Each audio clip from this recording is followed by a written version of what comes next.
Hola a todos, soy David López de digitalredforyou.com. Bienvenidos al vídeo de preguntas y respuestas, más bien de respuestas número 14 de digitalredforyou.com. En estos vídeos lo que hago es responder a las preguntas que me dejáis en la página de Facebook. Cada X días cuelgo una fotografía, que es la fotografía de preguntas y respuestas, y vosotros podéis dejar como comentarios en ellas todas las preguntas que tengáis sobre fotografía. Así que vamos a empezar con las que ha habido en esta ocasión, ¿vale? Que son unas cuantas, ¿vale? Hoy tenemos un vídeo un poquito largo. La primera es de Mauro Erazo Restrepo. Hola David, la primera pregunta del vídeo. Para la 650D de Canon, ¿qué me recomiendas? ¿Un 35mm 2.8 de Canon o el Tamron 1750 2.8? Gracias y un saludo. Pues Mauro, las ventajas de óptica fija normalmente es que son bastante luminosas. Entonces, el 35mm yo te recomendaría que fuera un poco más luminoso, es decir, el 35mm 2.0 que tiene Canon. O incluso el 1.4, pero bueno, de precio ya se va bastante más. Luego también tienes otros 35mm, no, 30mm, por ejemplo en Sigma, que son bastante luminosos. Tienes un 1.4 en Sigma, si no recuerdo mal. Lo que pasa es que estos son para APS-C, no valen para cámaras full frame. Sí valdrían, pero viñetean las esquinas, ¿vale? Porque la construcción la tienen hecha en base a una cámara APS-C. Entonces, el 1750-2.8 de Tamron me parece un objetivo que es a lo mejor un poco más versátil, que te puede ayudar en hacer fotografía de paisaje, hacer algo más de retrato, es decir, vas a tener un 35mm, una óptica algo más angular y además vas a tener un 50mm 2.8. El 35, ya te digo, si te decantas por un 35 yo me iría algo más luminoso, un 1.4 o un F2 en Canon, por ejemplo, ¿vale? La siguiente es de Alberto Polo Cuevas. Hola David, estoy pensando en comprarme algún tipo de kit de iluminación tanto para fotografía como para vídeo. Tengo la duda de si escoger luz continua o flashes. Para un presupuesto de unos 400 euros, ¿qué me recomiendas? Pues Alberto, si lo quieres utilizar para vídeo tiene que ser continua. No puedes hacer un vídeo con solamente un flashazo de luz y que el resto se vea negro. Así que te hará falta unos focos continuos. ¿Qué te recomiendo para esto? Pues normalmente la iluminación de estudio se basa en tres luces, ¿vale? Casi toda la iluminación se hace con tres luces. Un paraguas y un softbox y una luz trasera para iluminar el fondo o algo así. Al menos te va a hacer falta dos, ¿vale? Como mínimo. Así que normalmente los kits que vas a encontrar suelen venir o bien una ventana, un softbox, o bien un paraguas. Hay algunos que vienen dos softbox, hay otros que vienen...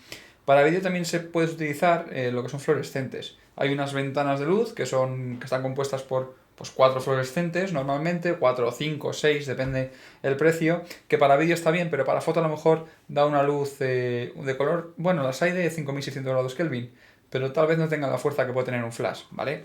Pero ya te digo, si quieres hacer vídeo, tiene que ser luz continua. Luego ya puedes jugar, pues como te digo, con tubos fluorescentes que dan una luz muy difuminada, puedes utilizar un softbox, que igual, que también da una luz muy difuminada, o paraguas que los puedes dirigir un poquito más. La siguiente es de Rosa de Mil Vientos. HDR, ¿qué es? ¿Cuándo se utiliza? ¿Qué máquinas lo traen? Saludos. Pues el HDR es su traducción literal es alto rango dinámico.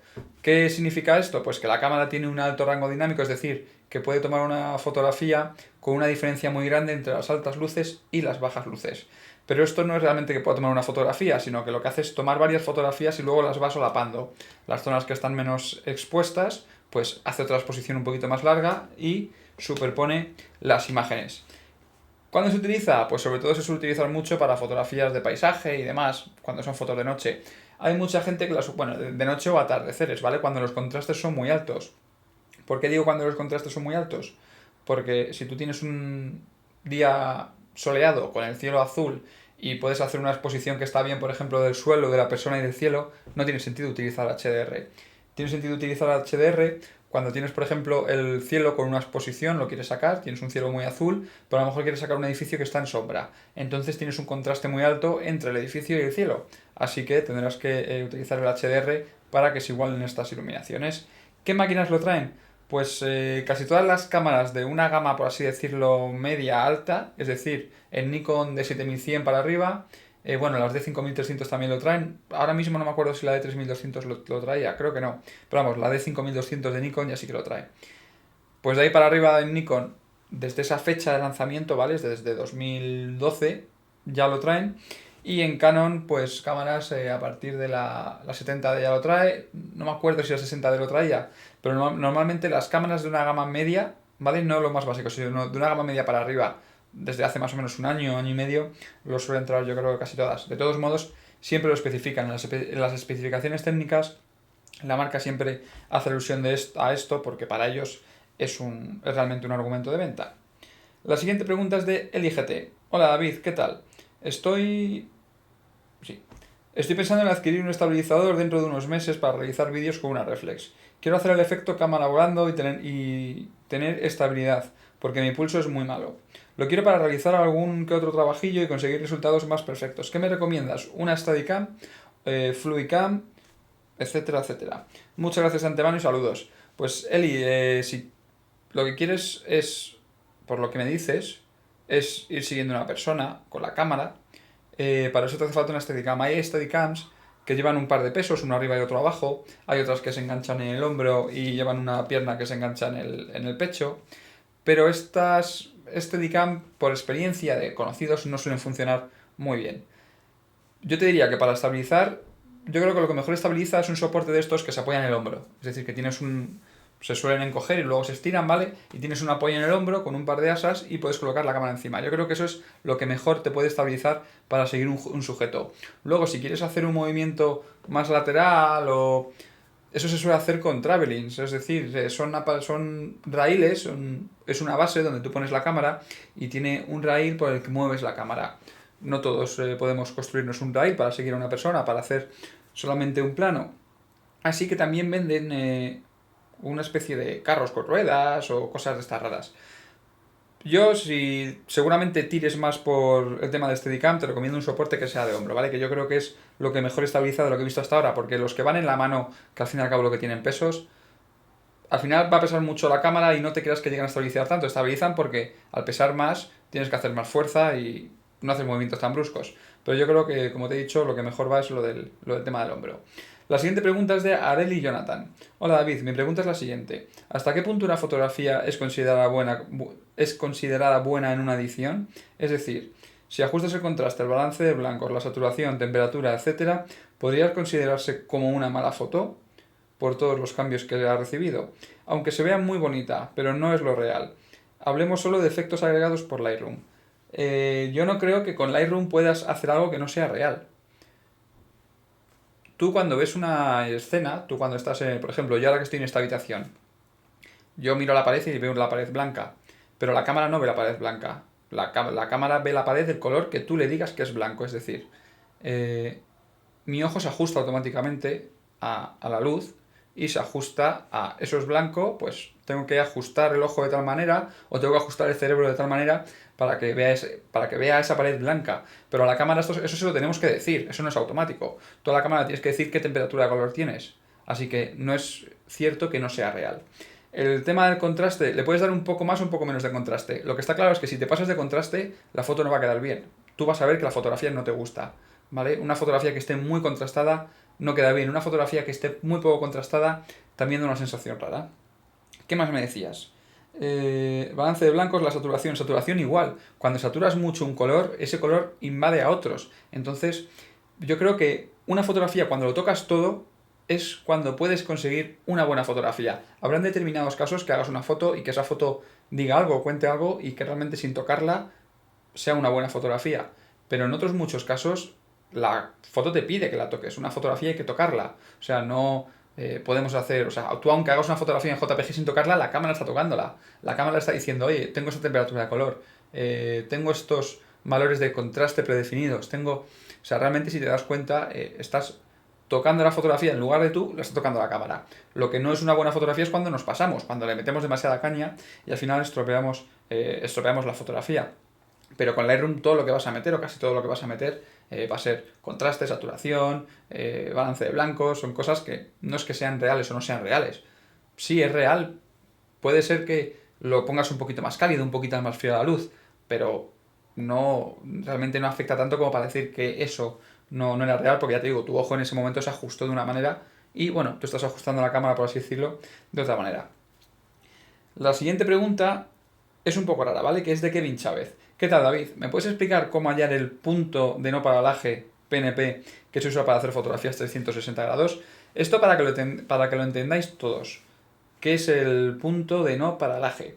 Cuando hacemos una fotografía de 360 grados, es decir, cuando hacemos una fotografía girando la cámara, si tenemos un objeto detrás de otro, al girar la cámara, pues sin que ese objeto se mueva, la perspectiva que tiene la cámara en unas fotos saldrá en el lado derecho y en otras fotos saldrá en el lado izquierdo respecto al primer sujeto.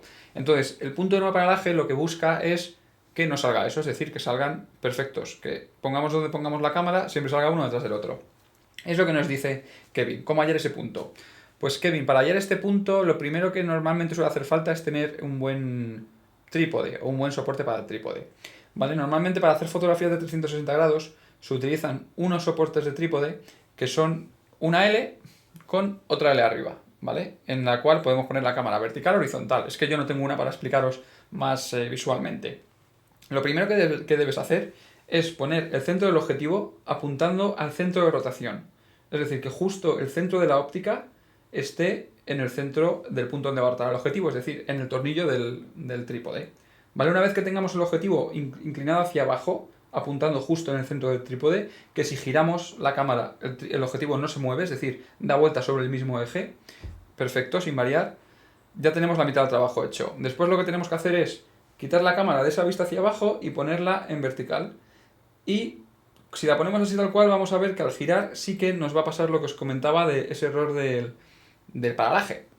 Entonces lo que tenemos que hacer es ajustarla hacia adelante o hacia atrás hasta que desaparezca ese error, ¿vale? Una vez que está el objetivo justo centrado abajo en el centro, si lo ajustas un poquito para adelante o para atrás, llegarás a obtener ese punto de no paralaje. ¿Fórmula matemática? Seguro que la hay, pero no te la puedo dar, ¿vale? Es una explicación un poco más práctica. La siguiente pregunta es de Miguel Hierbas Fresca. Buenas, busco un todoterreno sustituto del 1855 que viene en el kit. O dos ópticas fijas que se complementen.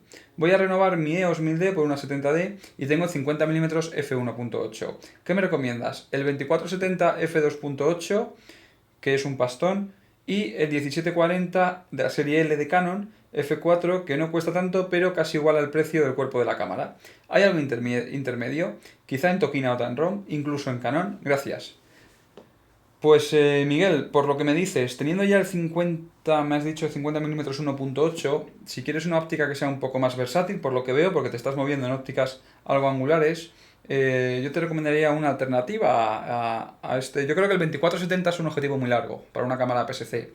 Se te va a quedar en un 30 y tantos milímetros y al final creo que vas a echar en falta una óptica algo más angular. Así que ese directamente yo lo descartaría. Y sí, como dices, es un pastón. Después pasamos al 1740 de la serie L de Canon, que es una óptica que me parece que está bien en cuanto a calidad óptica, pero me parece que es muy ciego, es un f4. Me parece que Canon con este objetivo hizo algo muy extraño. Es una óptica que me parece, pues eso, realmente ciega. Además solo vale para cámaras APS-C.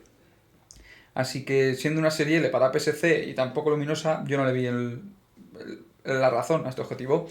Yo te recomendaría otra cosa que es el 1750, que antes hablábamos en otra pregunta, el 2.8 de Tamron. Es un objetivo que es algo versátil, tienes un pisapapeles, pero de una calidad un poquito mayor por la luminosidad, porque es un f2.8. Y si quieres algo más luminoso, vas a tener el f1.8. Si quieres algo un poco más versátil, pues tienes este 1750. Realmente, en comparación con el 2470 de Canon, vas a perder un poquito de distancia, pero vas a ganar ese angular, que yo creo que vas a acabar utilizando más, porque normalmente vosotros lo soléis utilizar más los angulares que las ópticas tele. Así que ya te digo yo, antes que estos, yo creo que el 1750, además que es bastante económico y no es un mal objetivo. Sí que el motor de enfoque no es el motor de enfoque de un objetivo Canon en cuanto a ruido, porque son un poquito más ruidosos, pero creo que es un objetivo que está bien. La siguiente pregunta es de David Palomero Perales. ¿Qué pasos hay que hacer antes de realizar un reportaje en invierno, ya que hace más frío y la cámara sufre más? Pues hombre, David, realmente una cámara no es que sufra más. Todos los aparatos electrónicos tienen un rango de tolerancia a la temperatura que normalmente en muchos casos viene determinado por la batería. Cuando hace mucho frío, normalmente hay algo más de humedad y la batería dura menos. Es decir, la autonomía de la batería a menor temperatura, por así decirlo, se acorta. Entonces, a lo mejor en vez de durarte una batería a 1000 fotografías, te dura 800. En vez de a 20 grados, a 2 grados. ¿Vale? Pero la cámara de por sí no tiene por qué sufrir. O sea, una cámara no sufre. Lo que pasa es que la cámara, ten en cuenta que se calienta, genera calor. Esto podría, en algunos casos, dependiendo de la humedad y tal, llegar a crear a lo mejor un tipo de de vaho en las partes internas o algo así, pero yo nunca lo he visto. Me parece muy, muy raro. No sé, yo no creo que tengas problema. Es más, hay algunas cámaras, las cámaras de un corte más profesional, normalmente los fabricantes te suelen vender que vienen selladas para aguantar grandes temperaturas, que es para esto que me comentabas del vaho y demás. Por ejemplo, si te metes en una cámara a hacer fotos, pues no sé, en un sitio muy húmedo, en la selva, con temperaturas muy altas sí que puedes tener más problemas de esto de vaho y tal, pero con frío simplemente no creo que sea gran problema. Lo que sí, que bueno, las pantallas no es muy bueno, para el sensor no es muy bueno que esté muy muy frío, pero me refiero muy muy frío a grados y grados bajo cero de temperatura. No creo que tengas problema en cuanto a esto. Lo único que sí es lo del tema de la autonomía. La siguiente es de José Manuel Núñez Mateos. Hola David, la semana pasada me recomendaste el Nikon 50mm f1.8 para mi tipo de fotografía, pero me surge una duda, ya que no me termino de aclarar con esto de los números. En el objetivo que actualmente tengo también se refleja como 1.8 y se trata del 1855 del kit. Vale, aquí hay un error, no va a poner 1.8, pondrá 18 mm, no puede ser 1.8. No hay ningún objetivo de kit con luminosidad 1.8. Este del kit será un 3,556, que son los números que te vienen después. Es decir, tendrás el 18/55 mm, 1, 2 puntos 3,5 barra o 2 puntos o 5,6 o 6,3. Esto no es lo último, los últimos números, el que viene detrás del 1 o 2 puntos tal, es la luminosidad. Lo anterior son los milímetros. Realmente tu 1855 no es 1.8, es 3,5, ¿vale? ¿Dónde estábamos? ¿Qué me he perdido? Del kit. Si este número nos indica lo que sé, la luminosidad, ¿por qué ambos objetivos ponen 1,18 si el Nikon 50mm es mucho más luminoso? Es lo que te comentaba, ¿vale? El 50mm es 1.8, que tú tienes es un 3,556. Ese 18 ese 1,8 que tú dices, seguramente sean los milímetros, son los 18 milímetros. Otra duda es que cuando paso las fotografías realizadas de mi D5100 al Lightroom, el granulado que me aparece en las fotos, ya sea sin tocar ningún ajuste o sea la foto completamente en RAW, es excesivo y hace parecer a la foto algo menos profesional, o mejor dicho, adecuada. ¿Qué se puede hacer? Pues seguramente si te saca este granulado, yo pienso que es por dos cosas, más por una que por la otra. Y es que estás haciendo las fotografías a un ISO muy alto. Estás disparando fotografías, o las fotografías en concreto de las que te refieres, son fotografías a ISOs de 3000 y pico, 6000 y pico. También lo que puede pasar es que no tengas bien instalados o que no tengas actualizados los codecs del RAW. Es decir, que no tengas la última versión de RAW que soporta el RAW de tu cámara y entonces Lightroom los esté interpretando mal. Eso podría ser, pero normalmente no suele abrirla, suele decir archivo incompatible la mayoría de las veces. Pero yo te diría que revises el ISO al que han sido tomadas esas fotografías. Si están con un ISO muy alto, es normal.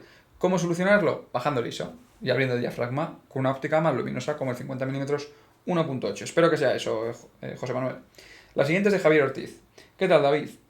Te comento, estoy por comprar una cámara de iniciación como la D3200, pero me he enterado que el primer trimestre de 2014 se lanzará la Nikon D3300.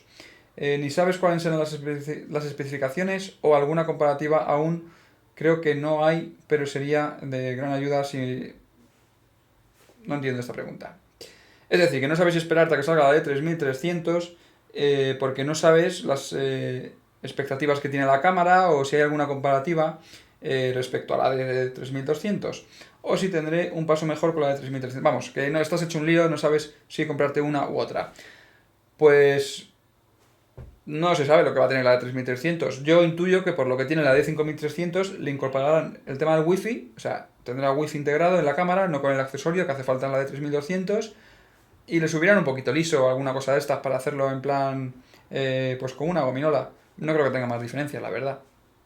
No, no tienen mucho en lo que innovar, a no ser que nos sorprendan mucho, cosa que dudo, pero todo lo que le pongan ya además se va a meter en el campo de la de 5300 y no creo que quieran hacer eso. Así que yo diría que las mejoras más llamativas que tendrá es el tema del wifi integrado y a lo mejor en el vídeo le podrían poner algo más de fotogramas por segundo, es decir, que llegase a 60 fotogramas por segundo, pero ninguna de estas dos cosas afecta a la calidad de fotografía. Haces una foto con una con otra y seguramente sean iguales porque tampoco creo que suban los megapíxeles del sensor. La siguiente es de fotos de mi tierra. Un saludo cordial a la distancia desde Ecuador. Mi estimado David, ¿Qué tipo de impresora recomiendas para fotos en blanco y negro? Pues normalmente impresoras no suelo recomendar porque la calidad de una impresora nunca es la calidad de un papel fotográfico, ¿vale? Ahora, impresoras, pues tipo para fotos, tipo plotter, o sea, y hoy en día hay impresoras de inyección de tinta que hacen un buen trabajo, no deja de ser inyección de tinta, pero utilizando papeles fotográficos y siendo impresoras con una resolución que están más pensadas para fotografía, puedes obtener buenos resultados, entre comillas, comparándolos con una impresión rápida, ¿vale? En un laboratorio rápido, en una tienda de revelado. Siempre va a ser mejor el papel químico, siempre va a tener pues unos tonos diferentes, otro aspecto del papel químico. Ahora, ¿qué impresora en concreto? No te sé decir. ¿Tienes impresoras que impriman esto? No sé, las Canon Pixma, por ejemplo. ¿Vale? Canon tiene una serie que es la Pixma, que suelen ser impresoras. Yo creo que casi todas son. No sé si todas las Pixma están pensadas para fotografía, pero tienen algunos modelos que imprimen en tamaño de más grande, 30-40 y estas cosas, que bueno, que pueden ser interesantes. Ahora, no son baratas, ¿eh? La siguiente pregunta es de Manuel Morales López. Saludos David desde Puerto Rico. Estoy pensando en comprarme un flash externo. ¿Cuál me recomiendas? ¿Y por qué? Gracias. Es para una Nikon D3200. Pues Manuel, te recomiendo, así haciendo un poco de memoria rápida, por ejemplo, el Flash Mets 44, ¿por qué? Porque, bueno, es el 44 AF4 o AF5, no sé por cuál eran ya. ¿Por qué te recomiendo esto? Yo no este en concreto, sino te recomiendo en general un flash que puedas controlar la potencia que tiene. Vas a encontrar flashes muy económicos, en Puerto Rico pues serán en dólares, pues no sé, flashes por $80 o $70, que lo que hacen es disparar al tope de potencia y cortan la luz cuando la cámara les dice que corte, es decir, solo tienen función TTL, solo tienen funciones automáticas. Si compras un flash como el que te digo, como el 44, o un flash que puedas controlar tú la potencia, podrás disparar también en modo manual, con un poquito más de potencia, con un poquito menos de potencia, entonces podrás jugar un poco más con el flash. Estos flashes normalmente son flashes que ya estamos hablando de unos $150 a lo mejor, pero ya te digo, fíjate que sean flashes que los puedes ajustar, que puedes fraccionar la potencia de forma manual. En concreto el que te comento, el METS 44 AF, no sé si es el AF1 o el AF5, puedes hacerlo. ¿De acuerdo? Lo siguiente es de Manuel Moreno. Tengo un problema. Estoy empezando y me da mucha pereza salir y algo de vergüenza disparar con mi cámara a cualquiera. Dame un consejos porque lo que sí tengo claro es que me encanta la foto. Un saludo. Pues Manuel, lo primero es, si te da pereza salir, pues no salgas. Pero para hacer fotografías no podemos hacer fotografías en casa, a no ser que tengas o que compartas piso con 8 o 9 modelos. Digo 8 o 9 porque si tienes solo una, al final te cansarás de hacer fotos a la misma. Entonces, lo primero que tienes es que vencer tu pereza, cómprate un abrigo. Ahora en invierno sí que da más pereza, está claro, pero cómprate un abrigo, unos guantes, sobre todo guantes. A mí en invierno salir sin guantes a hacer fotos me es muy incómodo porque se me congela la mano y eso es lo que más pereza me da, el frío. Ahora, en cuanto a hacer fotografías a la gente que te da vergüenza, pues lo primero es que le tiene que dar vergüenza a ellos, no a ti. Ellos son los que van a salir en la foto. A ti te tiene que dar vergüenza en todo caso que te pillen. Entonces, puedes utilizar ópticas más largas, objetivos de 85 milímetros, 100 milímetros, incluso algo más, para poder hacer fotos a la gente sin que te vea. Otra cosa es, bueno, que no puedes hacer fotos a niños, sin autorización de los padres, etcétera, etcétera, etcétera, ni en lugares privados, pero con el tiempo y aprendes a hacer fotografías de tal manera que la gente no se da cuenta.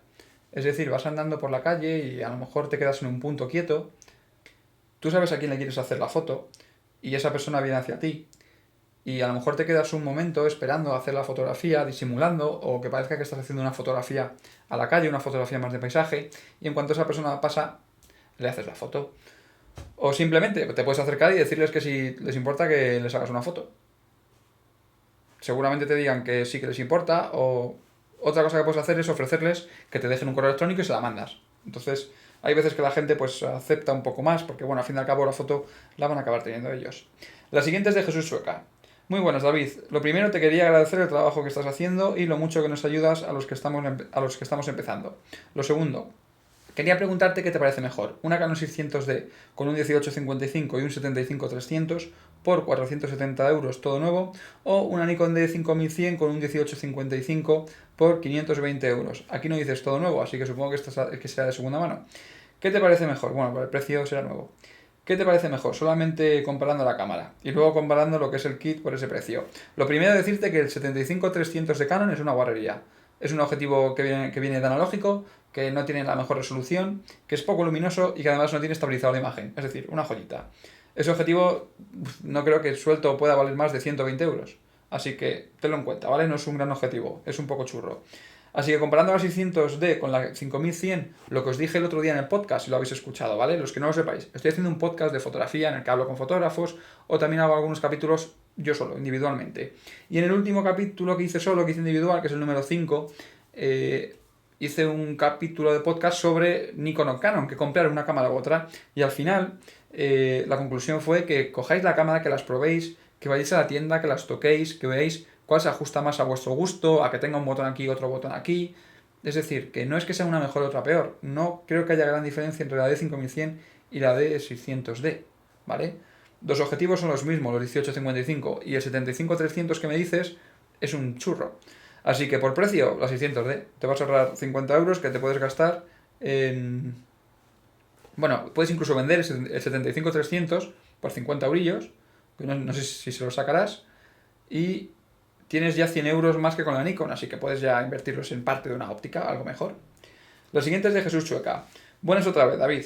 He escuchado muchas veces el término de aberración cromática, pero no llego a entenderlo. ¿Qué es? ¿Cuándo ocurre? ¿Qué efecto producen las imágenes? ¿Cómo evitarlo? Gracias desde Peralta, Navarra. Pues Jesús, la aberración cromática normalmente se suele ver en las fotografías con muchos contrastes.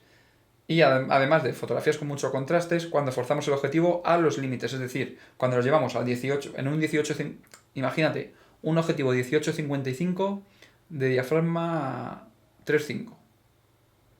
Pues cuando hacemos fotografías en 3.5, es decir, lo estamos llevando al límite, suele aparecer la aberración cromática. Cuando lo estamos llevando al 18 milímetros o al 55 milímetros, es decir, también a los extremos, es cuando también suele aparecer la aberración cromática.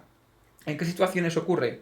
Sobre todo cuando hacemos una fotografía, la típica fotografía a las hojas de un árbol y de fondo del cielo, pues si te fijas en el contorno de las hojas, tiene como un pequeño halo morado y eso es la aberración cromática. ¿Cómo se corrige esto? Pues se corrige no llevando el objetivo a los extremos. Por eso muchas veces es mejor un objetivo 50 mm 1.4 que un 50 mm 1.8. ¿Por qué? Porque el 50 mm 1.4 lo podemos utilizar a 1.8 sin forzarlo tanto, teniendo menos aberración cromática. De eso también depende las lentes, cómo esté fabricado el objetivo y demás, pero prácticamente todos los objetivos tienen aberración cromática. Así que al final, en mayor o menor medida, lo vas a tener en todos. ¿Cómo evitarlo? Pues eso, saliendo un poco de los límites del objetivo, subiendo un poquito de diafragma, no llevándolo al límite, o subiendo un poquito en distancia focal. Pero tampoco te obsesiones. Si tienes un 50 mm 1.4, no lo utilices a un 2.8, porque al fin y al cabo tienes un 2.8, no un 1.4. Si la imagen no es muy contrastada, no se suele apreciar apenas. La siguiente es de Rafael Barreto. Hola David, ¿qué tal? Mi pregunta es la siguiente. Tengo una Nikon D3100 con objetivos 18-55 y 55-200. Me acabo de comprar un flash manual 105 mm. ¿Algún consejo para tirar fotos en rallies nocturnos a pie en cuneta? Vamos, desde la cuneta. Pues Rafael, en estos casos yo te diría que lo peor en estos casos suele ser el enfoque. Así que si utilizas una óptica larga, que seguramente la utilizarás, asegúrate que tienes el diafragma no muy abierto. ¿Por qué? Para tener una profundidad de campo mayor. Asegúrate de antes hacer un par de fotos al centro de la carretera, porque si dejas enfocado al centro de la carretera, al fin y al cabo el coche pasará por ahí, ¿vale? No, a un coche a lo mejor no, a lo mejor se sale, pero el 90% de los coches va a pasar por la carretera. Así que lo mejor es que te anticipes a lo que va a ocurrir, porque cuando haces fotografías con flash de noche, no tienes tiempo en estos casos para enfocar o pues al final te pierdes la fotografía.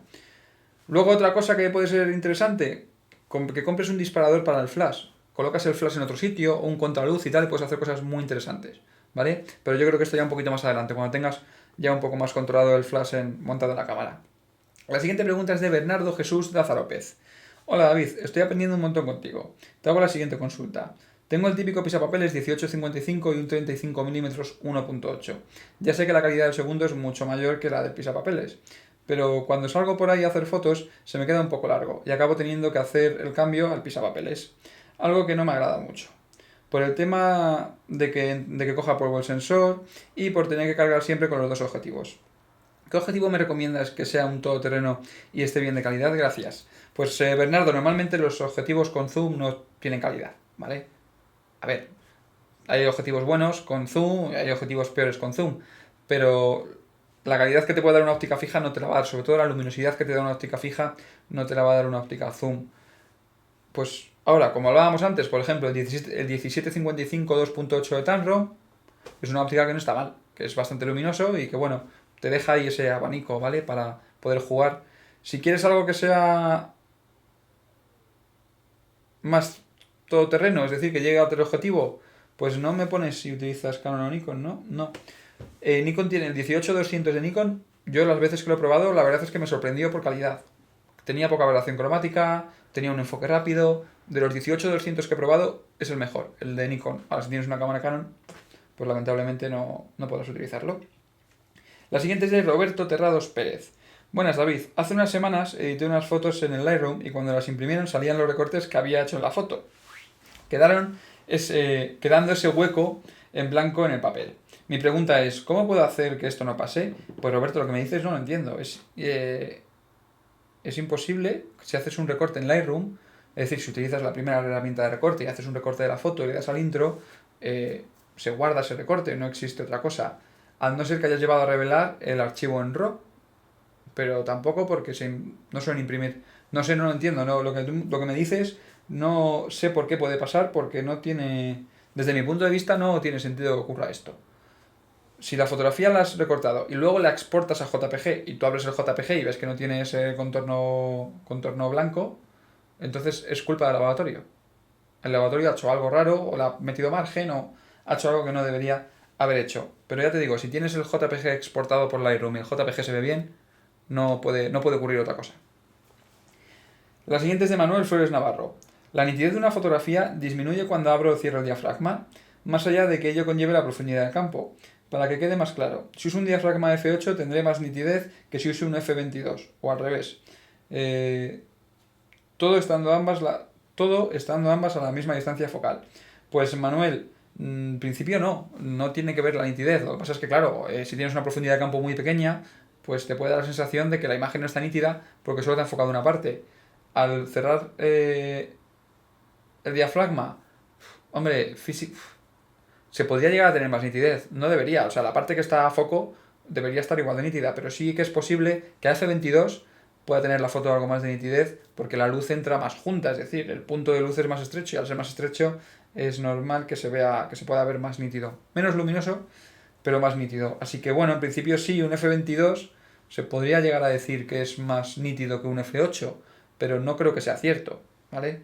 Te lo puede parecer o lo que cambia yo diría que es la profundidad de campo, nada más. La siguiente pregunta es de Danigar. Hola David, me gustaría que nos explicaras qué sistema es el más adecuado para calibrar nuestro monitor, en mi caso pantalla LCD. También te agradecería que nos explicaras brevemente las ventajas e inconvenientes para trabajar con un rango de color Adobe RGB o Super RGB. Personalmente tengo configurada la cámara y el software para trabajar en Adobe RGB. ¿Qué nos recomiendas? Gracias por tu tiempo y un saludo. Pues Dani, lo primero, para calibrar el objetivo te hace falta un colorímetro, ¿vale? Un colorímetro es como una especie de ventosa que se pone en el monitor y lo que te hace es calibrarte los colores mediante software. Eso es lo que te hace falta, un aparato. No se puede calibrar un monitor sin este aparato. Luego, cómo calibres el monitor también depende de la iluminación que tengas en la habitación. Yo, por ejemplo, aquí ahora mismo tengo una iluminación muy amarilla, muy de tungsteno. Entonces, la temperatura de color de la habitación o que tiene la zona de trabajo también influye para la calibración del monitor. Es algo complejo conseguir calibrar un monitor. Luego, lo del espacio de color. Pues el espacio de color simplemente es la cantidad de colores. RGB tiene un número de colores, entonces Adobe hizo su Adobe RGB con un poquito más de colores. Luego tienes el CMYK, que son colores de imprenta, que tiene menos colores. Entonces, ¿qué es mejor trabajar uno u otro? Pues lo mejor es trabajar... podrías pensar que lo mejor es trabajar en el que más colores tenga, pero no es cierto, porque luego al cambiar al formato que hagas, al espacio de color que vayas a imprimir, va a haber colores que van a desaparecer. Entonces a lo mejor aplicaste un color que ya no existe.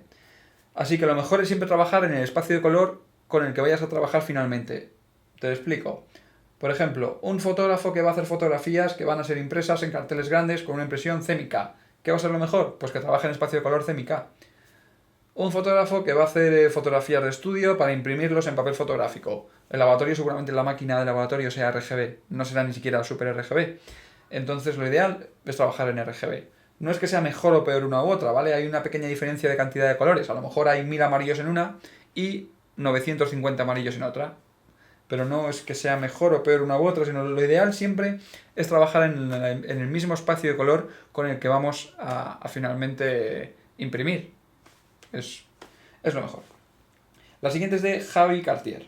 Hola David, mi nombre es Javier y te escribo desde Tenerife. Llevo mucho tiempo buscando la mejor distancia focal para retratos. Me gustaría saber tu opinión al respecto y cuál crees que es la distancia focal más apropiada para el retrato tanto de busto así como de retrato solo de cara. Un abrazo y gracias por ayudar tanto a este gremio. Pues Javier, lo mejor para el retrato, pues yo creo que también va un poco en función de los gustos. Para mí, la mejor distancia para el retrato yo creo que es 50 milímetros. Habrá gente que dirá que no, pero yo para mí el mejor retrato de busto es 50 milímetros muy luminoso. Lo ideal, entre 80 y 105 milímetros. Se supone que es lo ideal, ¿vale? Para fotografías de rostro, por ejemplo, 100 milímetros. Para fotografías de busto, 80 milímetros. Pero ya te digo, yo personalmente el que más me acaba gustando casi siempre es el 50 milímetros. Eso también depende un poco pues, del modelo, de la fotografía, lo que te acerques o te alejes. Pero tradicionalmente entre 80 y 105 milímetros. Siempre ha sido más cercano al 100 que al 80, es decir, un 100 milímetros. Vas a encontrar que además normalmente los fabricantes en óptica fija siempre han buscado la óptica de retrato o la óptica de paisaje, entonces la mayoría de objetivos eran de 85 milímetros o de 105 milímetros. Así que uno de esos dos. Yo te digo que personalmente el 50 es el que a mí más me acaba gustando. La siguiente es de Andrés Vargas Valencia. Hola David, ¿en qué modo disparas tu 5D Mark II? ¿En AV, en TV o en manual? Depende si es para retrato, paisaje, evento, etc. Pues la disparo siempre manual, siempre en modo M, no utilizo las abreviaturas, excepto en determinadas ocasiones. ¿Cuándo utilizo los AVTV? Normalmente los AVTV los utilizo en función del tipo de luz. Si tengo poca luz, utilizo el TV, porque quiero que la foto salga, que no me salga una foto movida. Si hay luz suficiente, utilizo la V, porque quiero decidir la profundidad de campo. Lo utilizo en determinados momentos en los que no estoy muy seguro de la luz que me voy a encontrar y que tengo que conseguir la fotografía sea como sea, que puede ser que no tenga tiempo de ajustar la cámara. Es decir, que entres en un sitio, que salgas de un sitio y nada más salir, pum, tengas que hacer una foto. Que no tengas nada de tiempo para poder ajustarla. Entonces ya te digo, si hay poca luz, el TV, para que no se me vaya la velocidad de obturación a una velocidad muy baja, o si hay una buena condición de luz, el AV, con la profundidad de campo que realmente quiero. La siguiente es de Pedro Alfonso Rojas Almeida. Hola David, ¿qué tal? Te escribo desde Venezuela. Ante todo te felicito por tu extraordinario trabajo desinteresado para nosotros. Una pregunta. Yo no tengo presupuesto para comprarme una Nikon o una Canon, ya que para mí son un poco altos sus costos. Pero me están vendiendo una Panasonic Lumix GF3 de segunda mano que tiene aproximadamente 1500 disparos. ¿Qué te parece esta máquina y qué me puedes recomendar? Pues al fin y al cabo es una cámara de estas sin espejos, una mirrorless. Es parecido a una cámara reflex. Incluso hay fabricantes que piensan que en el futuro las cámaras reflex van a desaparecer en favor de estas cámaras. No me parece una mala cámara para empezar, tiene poquitas fotos y bueno, si te la puedes permitir, siempre será mejor que una compacta. Pero puedes hacer cosas con estas cámaras que se asemejan mucho a una cámara reflex, porque el efecto de las fotos, fondos desenfocados, las ópticas, es todo bastante similar. Y como te digo, si no puedes acceder a una cámara reflex, mejor esto que una cámara compacta o que una cámara bridge, sin duda. La siguiente es de Leonardo Agustín Farina. Hola David, ¿cómo debería setear mi cámara Nikon D5100 con el lente 35mm 1.8 para que los retratos salgan lo mejor posible? Tengo un hijo de 1 año y 2 meses. No quiero perderme de guardar los recuerdos de su cara. Crecen volando. Desde ya, gracias por tu labor día a día. Saludos desde Buenos Aires, Argentina.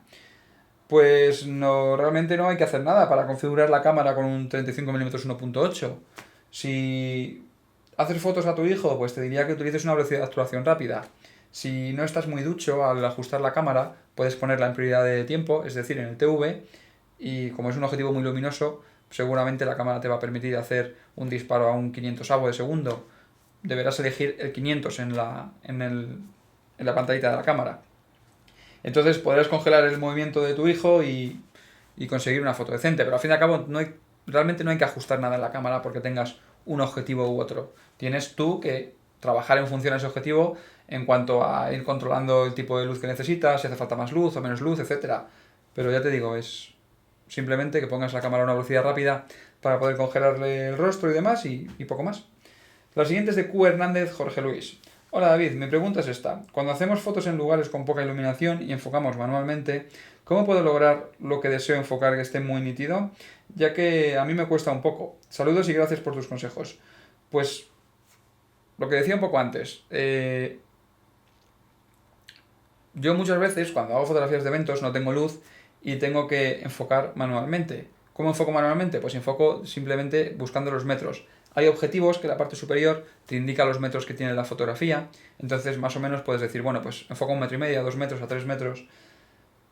Si tu objetivo no tiene esto, no puedes hacer esto, pues también lo que puedes hacer es tirar alguna óptica más angular, que vas a conseguir una profundidad de campo mayor, y cerrar un poco el diafragma. O si utilizas una óptica más larga, cerrar el diafragma para ir un poco más holgado en cuanto a profundidad de campo. Aparte de eso, hay mucha gente que utiliza un foco LED, ¿vale?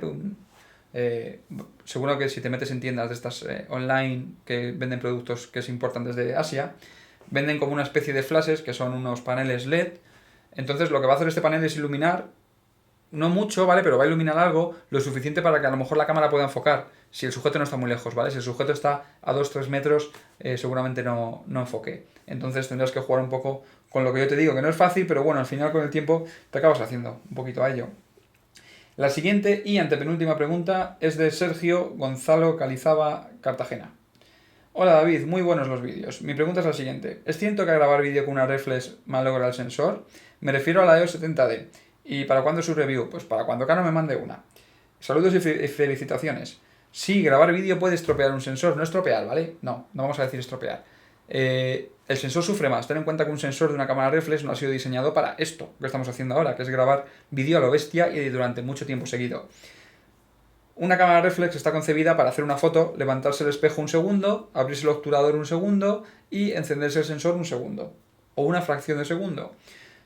Cuando estamos haciendo vídeo, el espejo se levanta y todos los muelles que tiene y demás se quedan retraídos mucho tiempo, el obturador se abre con todo su mecanismo y se queda abierto mucho tiempo y el sensor se queda encendido mucho tiempo. En concreto, olvidándonos de muelles y todo lo que rodea a la mecánica de una cámara, vámonos al sensor. El sensor es un chip que produce calor y que tiene unos filtros. Todo ese calor que produce el sensor no está muy pensado para que disperse el calor. Entonces puede llegar a estropear porque sale con alguna pequeña mancha de condensación y demás. Pero ya te digo, esta cámara yo la he utilizado mucho para grabar vídeo y no le ha pasado nada. Esto no quiere decir que a lo mejor pues te dé algún problema a la cámara, pero si puede ser perjudicial grabar vídeo para una cámara reflex es por lo que te he comentado. La siguiente pregunta es de Johnny Rivera. Saludos David, ¿qué opinas del Pancake 40mm de Canon para la 70D? Lo he probado para retratos y me parece bien, pero en paisajes no termina de convencerme. ¿Qué opinas de la 6D en full frame? Gracias. Pues lo que dices del Pancake este de Canon es normal, es un 40mm, en APS-C se te quedan un 65-70mm, no vale para paisaje, es una óptica muy larga. Además, si lo utilizas con un diafragma muy abierto, pues en paisajes es un churro lo que consigues. Entonces para retrato está muy bien como dices, pero para paisaje es una óptica demasiado larga. En cuanto a la 6D, bueno, me parece que es una cámara full frame, me parece que está muy bien, es por así decirlo la cámara sustituta de la 5D Mark II, aunque Canon la concibió para que sea una gama un poquito inferior, para poder darle al usuario que quiere pasar de una APS-C a una full frame sin gastar mucho dinero, pero me parece que es full frame y al fin y al cabo, sea lo que sea full frame, me parece que suele dar una calidad bastante buena porque no van a hacer una cámara con ese sensor para que no dé muy buena calidad, está claro. Pero me parece que es una cámara que está bien. De precio, pues similar a la 5D Mark II, ya te digo, que yo creo que prácticamente es la sucesora de la 5D Mark II. Y la última pregunta es de Jaume Marcinats Sanauja. Hola David, tengo la Nikon D3100 y quiero un objetivo telezoom y no sé cuál de estos dos escoger, el 55-300 o el 70-300. ¿Cuál crees que es mejor para hacer fotografías y dónde lo podría encontrar en una tienda online que acepte contrarreembolso? Pues lo del contrarreembolso no te sé decir, ¿vale? Porque yo las tiendas online que suelo comprar no aceptan contrarreembolso. Son cadenas que vienen de otros países y seguramente os hagáis una idea de cuáles son. Entonces, yo miraría en tiendas online pero un poco más pequeñas, no que sean tan globalizadas como puede ser, no sé, no quiero decir nombres. Redcon, Amazon, estas empresas no sé si Redcon tendrá, pero a lo mejor en establecimientos que son más locales, más de zonas, más de tu barrio, de tu ciudad, que tengan una pequeña tienda online, que seguramente sí que acepten los con reembolso, aunque normalmente conllevan unos gastos de envío más caros, porque la empresa de transportes cobra por ese riesgo de a lo mejor no cobrar o sí cobrar. En cuanto al objetivo, pues yo he utilizado los dos y me parecen objetivos muy similares. Tal vez el 70-300 me gustó más por ser un objetivo más convencional, pero los dos son estabilizados, los dos son bastante nítidos. No sé, me parecen los dos buenos objetivos, no hay gran diferencia. Lo que yo creo que Nikon hizo con el 55-300 es un poco para dar una alternativa al usuario de una cámara PSC que tiene el 18-55 y que tiene un poco de presupuesto, es decir, que no quiere racanear con un objetivo zoom, con un telezoom, que no quiere comprar un objetivo de 100 euros, que quiere comprar algo de un poquito más de calidad, con estabilizador, y que no quiere perder esos 15 milímetros que tenemos hasta el 70-300. Pero ya te digo, a mí me parece más convencional el 70-300, y no lo sé ahora mismo, pero es posible que el 70-300 te valga luego en un futuro para una full frame, y el 55-300 sí te valdrá, pero seguramente sea una óptica de X. No te sé decir ahora mismo esto, ¿vale? Si uno es DX y otro está pensado para FX. Pero ya te digo, son muy similares. Pues estas han sido todas las preguntas del vídeo 14 de preguntas y respuestas. Muchas gracias a todos por haber participado en esta sección. Hoy ha sido un vídeo un poquito largo. Deciros que os podéis suscribir aquí abajo en el canal de YouTube, que también os podéis seguir a través del blog de digitalredforyou.com, y os invito a que os descarguéis los podcasts que he creado, que hay alguno interesante con algunas entrevistas con fotógrafos y demás, de las cuales seguramente saquéis alguna cosa en claro y que os sirva para aprender alguna cosilla que a lo mejor estabais buscando o que no sabíais. Pues eso ha sido todo. Seguidnos también en Facebook y Twitter. Soy David López para digitalredforyou.com. ¡Hasta la vista!